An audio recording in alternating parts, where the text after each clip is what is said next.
గౌరు తిరుపతి రెడ్డి వాస్తు విధానానికి స్వాగతం. మనము ఈరోజు మాట్లాడుకునే అంశం లో రూఫ్లు. ఇవి సామాన్లు పెట్టుకోవడానికి ప్రతి గదిలోనూ దక్షిణ లేదా పడమర స్థానాల్లో ఉంటాయి, చూస్తున్నాం. వాటిని మనం సజ్జలు కూడా అంటుంటాం.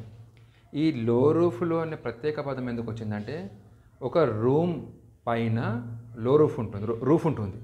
దాని లోపల మరొక రూఫు, అది లో రూఫు. లో అంటే కిందికి లేదా దిగువ భాగంలో ఉన్నారు. ఇది సామాన్యంగా బాత్రూమ్స్ మీద వేస్తుంటాం. స్టోర్ రూమ్ అని ప్రత్యేకంగా మనకు స్థలం దొరకదు ఒక 150 గజాల్లో. కాబట్టి బాత్రూంలో ఈ లో రూఫ్లో ఉన్నప్పుడు దాని ఎంట్రెన్స్ వల్ల మనకు వాస్తులో శుభ ఫలితాలు కలుగుతాయి.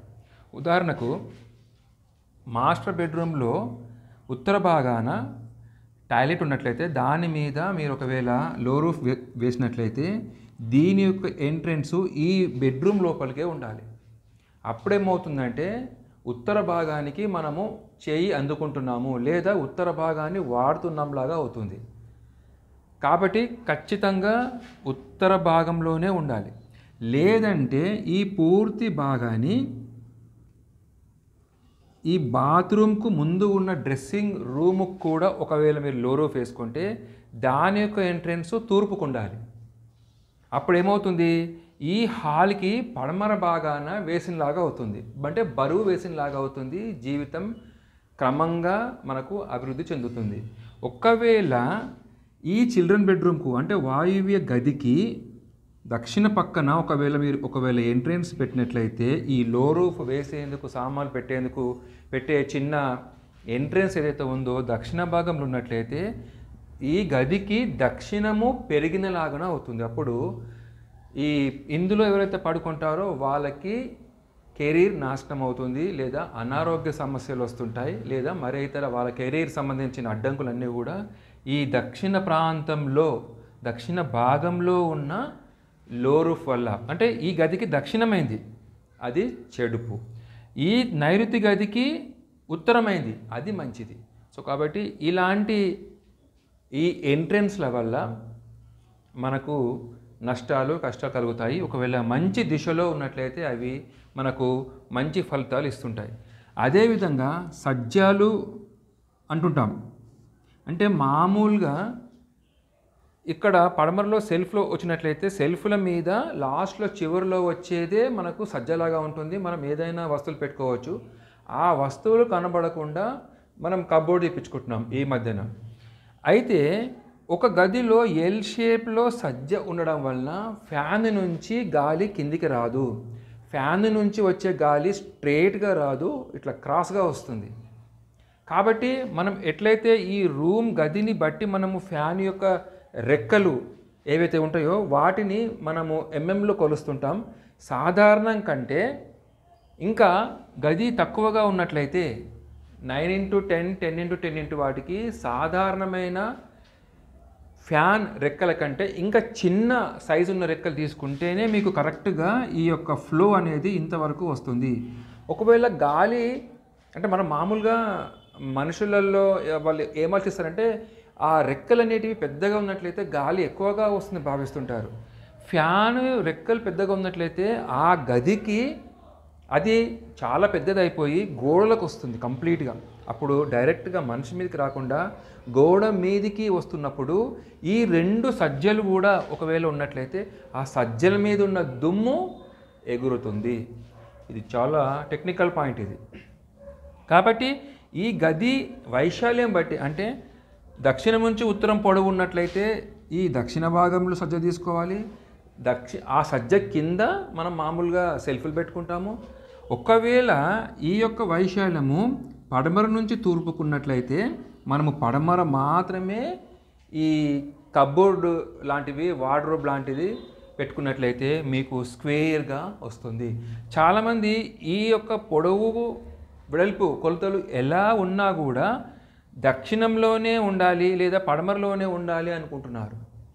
ఈ సెల్ఫ్ లాంటివి ఎప్పుడైతే ఇప్పుడు మనకు ఈ లాంగ్ ఉంది, ఈ లాంగ్లో ఒకవేళ మనం సెల్ఫ్లు పెట్టినట్లయితే ఇక్కడ విండో వస్తుంది. అప్పుడు ఏమవుతుంది, ఈ ఏరియా అనేది చిన్నగా అవుతుంది, బెడ్రూమ్ పట్టదు. కాబట్టి అప్పుడేం చేయాలి, దక్షిణము ఉత్తరము పొడవుగా ఉన్నప్పుడు దక్షిణ భాగంలో సెల్ఫ్లు తీసుకున్నట్లయితే ఈ ముందు భాగం అంతా స్క్వేర్ అవుతుంది, మీరు వాడుకోవడానికి ఈజీగా ఉంటుంది.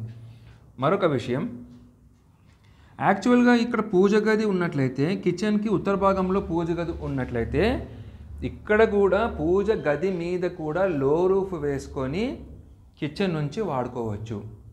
చాలామంది భావన వాళ్ళు ఏమనుకుంటున్నారంటే దేవుని మీద బరువు వేయకూడదు. ఇక్కడ దేవునికి మనం గుడి కట్టించడం లేదు, మనము ఒక ధ్యాన లేదా భక్తి కోసం ఒక చిన్న గుడి, ఒక స్థలాన్ని ఏర్పాటు చేసుకుంటున్నాం. ఒకవేళ లో రూఫ్ ఇక్కడ వేయొద్దు అని అన్నప్పుడు లాజిక్ పాయింట్ ఏంటంటే లో రూఫ్ వేయొద్దు, బరువు వేయొద్దు, మరి మెట్ల ద్వారా పైకి వెళ్ళి దీని మీద పూజ గది మీద నడుస్తున్నాం, అది తప్పు కాదా? నేను ఇంతకుముందు కూడా చెప్పాను ఈ వీడియోలో, ఈ పూజ గది మీద ఉన్న స్థలము మ్యాక్సిమం పూజ గదిలో ఉదయం లేదా సాయంత్రము ఒక 15 నిమిషాలు అరగంట మాత్రమే ఉంటాము, మిగతా అంతా కూడా అది ఖాళీగా ఉంటుంది. అప్పుడు దాని మీద లో రూఫ్ వేసుకున్నట్లయితే దీంట్లో కిచెన్లో ఉండే చాలా మనకు ఎప్పుడూ తీయని సామాన్లు కానీ ఏదైనా ఉన్నట్లయితే, పెద్ద పెద్ద పాత్రలు ఉన్నట్లయితే అవి ఏమాత్రం సంకోచించకుండా ఈ పూజ గది మీద ఏర్పాటు చేసుకున్నట్లయితే మీకు ఈజీగా ఉత్తర భాగాన్ని ఆక్రమించేలాగా అవుతుంది.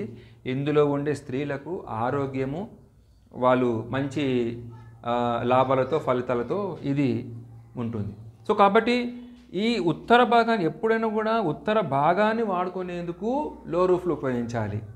దక్షిణ భాగంలో ఉండే లో రూఫ్లని ఉపయోగించొద్దు అనేది ఈ పాయింట్ని చాలా జాగ్రత్తగా మీరు అర్థం చేసుకోండి. ఒకవేళ ఉన్నట్లయితే అవి మూసేసి ఒకవేళ ఈ గదికి వాయువు గదికి దక్షిణంలో ఉన్నట్లయితే ఈ యొక్క ఎంట్రెన్స్ మూసేసి మీరు బయట హాల్ నుంచి ఓపెన్ చేసినట్లయితే మీకు ధాన్య సంపదలు పుష్కలంగా కలుగుతాయి. ఎందుకంటే మనకు పడమర బరువు అవుతుంది, పడమరకు మనం వెళ్ళొచ్చు, హాల్ నుంచి పడమరకు వెళ్ళొచ్చు, కానీ ఈ బెడ్రూమ్ల నుండి మాత్రము ఉత్తరం వైపు వెళ్ళాలి, లేదంటే తూర్పు వైపు వెళ్ళాలి. ఈ దక్షిణ భాగంలో ఉత్తరం భాగంలో పెట్టేందుకు బాత్రూమ్లు ఉండవు, రావు. చాలా తక్కువ స్థలాల్లో మనకు ఈ వాయు బెడ్రూమ్కి ఉత్తర భాగంలో బాత్రూమ్ వస్తుంది, కాబట్టి అక్కడ లో రూఫ్లో పెట్టేందుకు ఆస్కారం ఉండదు. కాబట్టి ఈ దక్షిణ ప్రాంతంలో లేదంటే పడమర ప్రాంతంలో భాగంలో మీరు సెల్ఫ్లు పెట్టుకొని దానిపైన కూడా కప్బోర్డ్స్ పెట్టుకోవచ్చు. సో కాబట్టి ఏ గదికి దక్షిణ పశ్చిమ బరువులు కావాలి అంటున్నాము, కానీ దక్షిణ భాగంలో ఈ వాయువ్య బెడ్రూమ్కి దక్షిణ భాగంలో ఎంట్రెన్స్ ఉండొద్దు.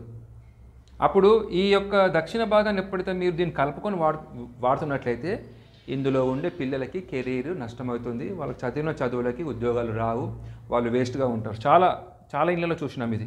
కాబట్టి ఇక్కడ మనం ఇంతకుముందు చెప్పినట్టు పూజ గది మీద ఏమాత్రం అభ్యంతరం లేకుండా ఇది మనం పైన వెళ్ళి నడుస్తున్నాం కాబట్టి ఎప్పుడైతే తప్పు కాదో, దేవుని గది మీద మనం నడుస్తున్నామో, పైన పోర్షన్స్ వేస్తున్నామో తప్పు కాదో, ఈ పూజ గది మీద కూడా లో రూఫ్ వేసుకొని వాడుకున్నట్లయితే ఈ కిచెన్ నుండి ఒకవేళ వద్దు అనుకుంటే మీరు బయట ఈ హాల్ నుంచి తూర్పు వైపు కూడా మీరు పెట్టుకోవచ్చు. ఇక్కడ మాత్రం మీరు ఈ డ్రాయింగ్ రూమ్ నుంచి మాత్రం మీరు దక్షిణము పెట్టకూడదు. ఇది ఎందుకంటే ఒకవేళ బయటికి అనిపిస్తుంది, లేదంటే డ్రాయింగ్ రూమ్ నుంచి దక్షిణాన్ని భాగాన్ని మీరు ఆక్రమిస్తారు, కాబట్టి ఇది తప్పు జరుగుతుంది.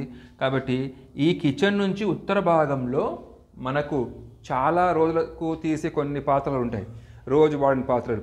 ఆ పాత్రలు కానివ్వండి, మిగతా ఏ వస్తువులైనా కూడా ఇక్కడ బ్రహ్మాండంగా పెట్టుకునేందుకు ఆస్కారం ఉన్నది. 150 గజాల లోపల స్టోర్ రూమ్ అనేది రాదు.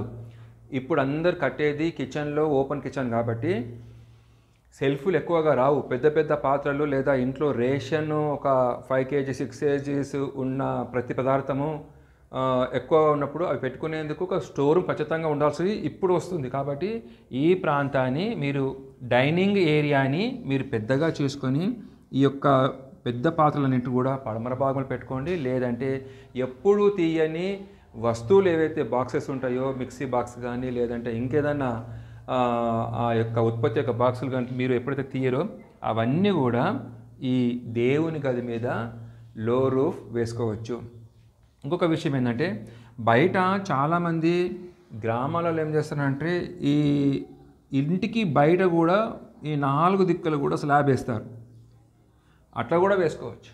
కానీ ఒకవేళ 4 వైపులా వేసినట్లయితే అది ఏం తప్పు కాదు. కానీ కేవలము ఉత్తరము తూర్పు అంటే మనం ముందు భాగంలోనే మనము ఒకవేళ ఈ తూర్పు రోడ్డు వాళ్ళు తూర్పులోనే మీరు ఒకవేళ సజ్జ లేదంటే లో రూఫ్ పెట్టుకొని ఇక్కడ సామాన్లు వేసినట్లయితే తూర్పు బరువయ్యి పురుషుడు దీర్ఘవ్యాధితో ఆ ఇంట్లో ఉంటాడు, లేదంటే అతనికి కెరీర్ నష్టపోతుంది. అదేవిధంగా మీరు కేవలం దక్షిణం లేకుండా ఉత్తర భాగంలో మీరు సజ్జ పెట్టుకొని ఆ పైన గడ్డి కానీ సంచులు కానీ మరేతర మీరు పెట్టుకున్న వస్తువులు పెట్టినట్లయితే ఉత్తరం బరువయ్యి మీకు ఫైనాన్స్ నష్టం వస్తుంది, రూపాయి రాదు. మీరు చేసే ప్రయత్నం కానీ వ్యాపారం కానీ నష్టపోతారు.